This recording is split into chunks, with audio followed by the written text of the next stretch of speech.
The sun struggled to rise over the frosty horizon. It's like casting a pale glow over the frozen landscape. It was the kind of cold that seeped through layers of clothing, biting at exposed skin and turning every breath into a puff of mist. The small village was quiet, its streets covered in a blanket of snow. Outside one of the oldest houses on the outskirts, a figure sat hunched on the porch, a steaming cup of tea warming his wrinkled hands. This was Mr. Hands, a retired carpenter with kind eyes and a heart that carried both the weight of loss and the warmth of unyielding kindness. Living alone since his wife passed away, Hands spent his days tending to his small garden and carving intricate wooden figurines. Life was slow but peaceful. But on this particular morning, as he sipped his tea and gazed at the snow-covered trees, something unusual caught his attention. A faint whimpering sound pierced through the silence. Hans set down his cup and leaned forward, squinting to see through the flurry of snowflakes. There, at the edge of his garden gate, stood a tiny German shepherd puppy, shivering uncontrollably. Its fur was matted with ice, and its eyes, wide and pleading, seemed to lock onto Hans. For a moment, Hans hesitated. He wasn't sure where the puppy had come from or why it was there, but he couldn't ignore the desperation in its gaze. Setting his tea aside, he stood up, wrapping his thick coat tighter around him, and trudged through the snow toward the gate. "Well, now, where did you come from, little one?" he murmured as he approached the trembling creature. The puppy let out a soft yelp, as if answering him. It took a tentative step forward, its paws sinking into the snow. Hans knelt down, extending a gloved hand. The puppy sniffed it cautiously before collapsing into his arms, exhausted and cold. "You're freezing," Hans said gently. "Let's get you inside." Carrying the puppy close to his chest, Hans hurried back to the warmth of his home. He set it down by the fireplace, wrapping it in an old blanket. The puppy's eyes fluttered shut as the heat began to seep into its tiny body.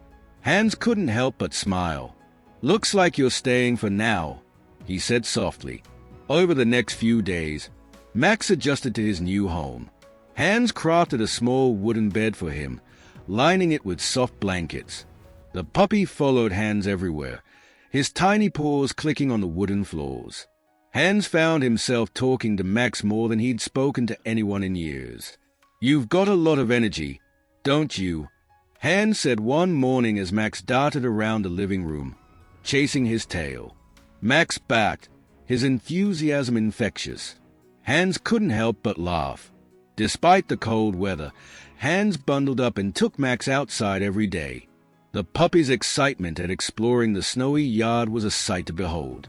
He would leap into snowdrifts, disappearing momentarily before popping back out, his tail wagging furiously. Hans watched with a smile, feeling a joy he hadn't experienced in years. One evening, as Hans and Max sat by the fire, a loud noise startled them. Hans frowned, his gaze shifting to the window. The sound of footsteps crunching in the snow reached his ears. He stood up cautiously, peering outside. Two shadowy figures were moving around his property. "Stay here, Max," Hans whispered, grabbing his coat.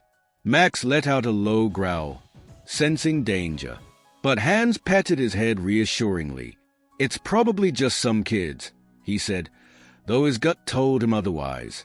As Hans stepped outside, he called out, "Who's there?" The figures froze before one of them stepped forward. "Just passing through," the man said, his voice gruff. Hans didn't believe him. He kept his distance but made it clear he was watching. "This is private property," he said firmly. "Move along." The men exchanged glances before walking away, their silhouettes disappearing into the night. Hans' heart was pounding as he returned inside. "Something tells me we'll need to be careful," he murmured to Max, who barked in agreement. The days turned into weeks, and Hans and Max became inseparable. The puppy grew quickly, his paws becoming sturdier and his frame more muscular.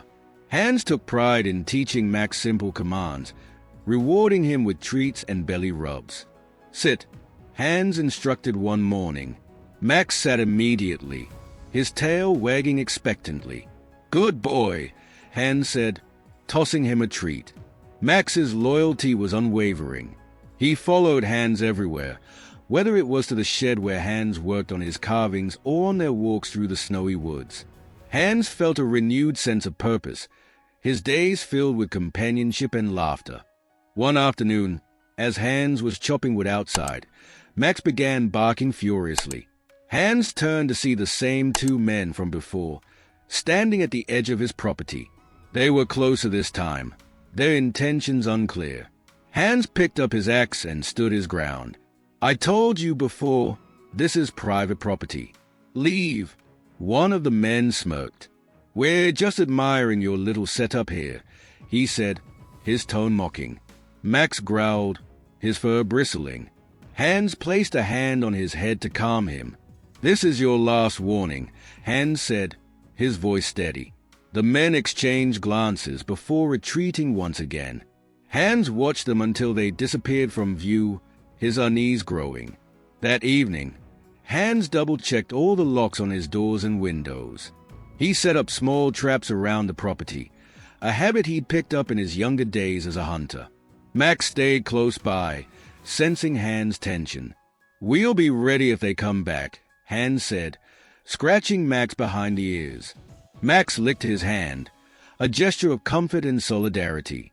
Together, they sat by the fire, the warmth offering a small measure of security against the encroaching night. The next morning dawned bright and clear, the sunlight sparkling on the snow. Hans felt a little more at ease as he sipped his tea, Max lying at his feet. It was hard to stay anxious with the puppy's cheerful presence. But Hans knew better than to let his guard down completely. The village had seen its share of trouble over the years, and those men didn't strike him as harmless wanderers. A week later, as Hans returned from the market, he noticed something was off. The door to his house was ajar, and Max's frantic barking could be heard from inside. Dropping his bag, Hans rushed toward the house. Inside, the two men were ransacking his belongings. Max was lunging at them, his growls echoing through the room. One of the men swung a wooden stick, trying to fend him off. "Hey!" Hans shouted, his voice booming. He grabbed a nearby chair and charged at the intruders. Max's instincts kicked in. He leapt at one of the men, sinking his teeth into the intruder's arm. The man yelped in pain, dropping the stick. Hans used the moment to tackle the other man, pinning him to the ground. The struggle was intense, but Max's fierce determination turned the tide. Together, Hans and his loyal companion managed to drive the men out of the house. Panting and shaken, Hans collapsed onto a chair, Max jumping into his lap. "You saved us," Hans said, his voice trembling with gratitude. Max wagged his tail, his eyes filled with unwavering loyalty. The house was a mess, but Hans couldn't focus on the disarray. His heart was still pounding from the confrontation. Max lay beside him, his tail thumping against the floor as if to reassure Hans that everything was okay. "You're a brave little one," Hans murmured, scratching Max behind the ears. "I don't know what I'd do without you." Hans decided to call the local authorities to report the break-in. Though the small village had little crime, the police promised to patrol the area more frequently. Still, Hans knew he had to be vigilant. That evening, as they sat by the fire, Hans looked at Max with a newfound respect. The puppy had not only protected him, but had also proven to be a true friend. The bond between them felt unbreakable. The next day, Hans began cleaning up the mess left by the intruders. Drawers had been emptied, furniture overturned, and a few items were missing. Hans sighed, shaking his head. "Not much of value here anyway," he muttered. Max followed him around, his tail wagging whenever Hans looked his way. The puppy seemed to sense that Hans needed his cheerful presence to lift his spirits. Together, they tidied up the house, and by evening, it looked as if nothing had happened. Hans sat down with a warm cup of tea. Max curled up at his feet. "We make a good team, don't we?" he said with a smile. Max barked softly, as if agreeing. Life slowly returned to normal, though Hans was more cautious now. He reinforced the locks on his doors and windows, and even built a small fence around his property. Max watched intently as Hans worked, occasionally running off to chase a squirrel or investigate a noise. Every evening, Hans and Max would sit by the fire, the warmth and crackling of the flames offering a sense of peace. Hans found himself talking to Max more than ever, sharing stories from his past and his hopes for the future. The puppy listened intently, his head tilted as if he understood every word. One crisp morning, Hans decided to take Max for a walk in the nearby woods. The snow had begun to melt, revealing patches of earth and the promise of spring. Max bounded ahead, his nose to the ground, sniffing out every scent. As they ventured deeper into the woods, Hans noticed a figure sitting on a fallen log. It was a young woman, her face pale and her clothes torn. She looked up as they approached, her eyes filled with fear. "Are you okay?" Hans asked gently, stopping a few feet away. The woman hesitated before nodding. I got lost," she said, her voice trembling. Hans extended a hand. "Come on, let's get you back to the village. It's too cold to be out here." Max barked softly, wagging his tail as if to reassure her. The woman managed a small smile and stood up, leaning on Hans for support. Back at the house, Hans prepared a warm meal for the woman while Max sat by her feet, his eyes full of curiosity. She introduced herself as Clara and explained that she had been hiking when she lost her way. Hans listened patiently, offering words of comfort. As the evening wore on, Clara grew more relaxed. She stroked Max's fur, a look of gratitude in her eyes. "He's a good dog," she said. "You're lucky to have him." Hans smiled. "He's more than just a dog. His family." Clara decided to stay in the village for a few days to recover. She and Hans quickly became friends, bonding over their shared love of nature and animals. Max seemed to adore her, following her around and wagging his tail whenever she spoke to him. One afternoon, as they sat in the garden, Clara asked Hans about his life. He shared stories of his carpentry days, his late wife, and how Max had come into his life. Clara listened intently, her admiration for the old man growing with each word. "You've been through so much," she said softly, "but you've still got so much kindness in your heart."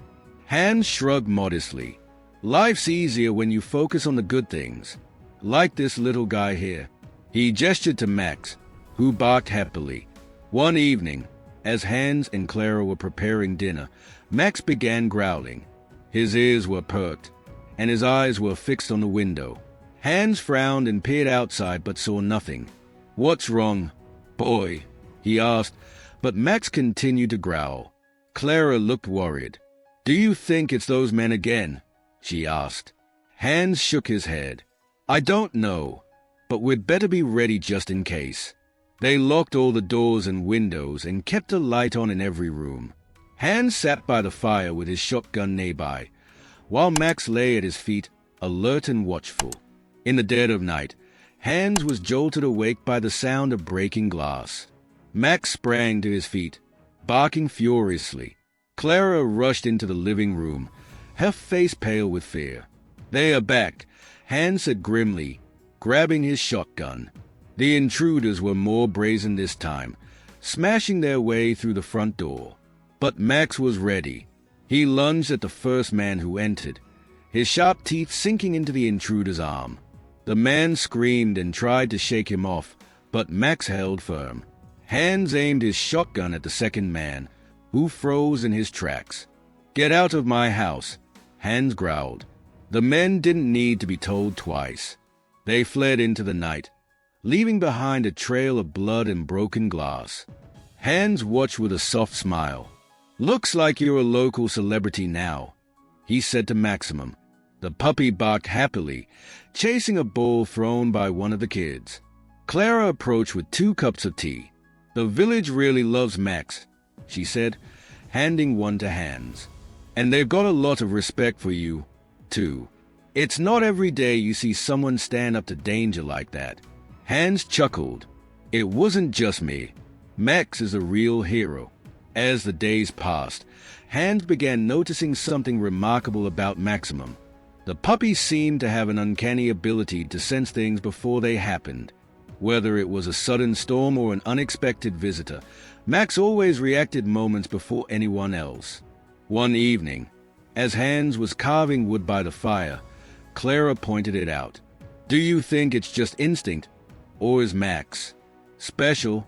Hans looked at Max, who was watching them with bright, intelligent eyes. Maybe it's both, he said thoughtfully. Either way, he's one of a kind. One quiet evening, Clara shared a secret she had been holding on to.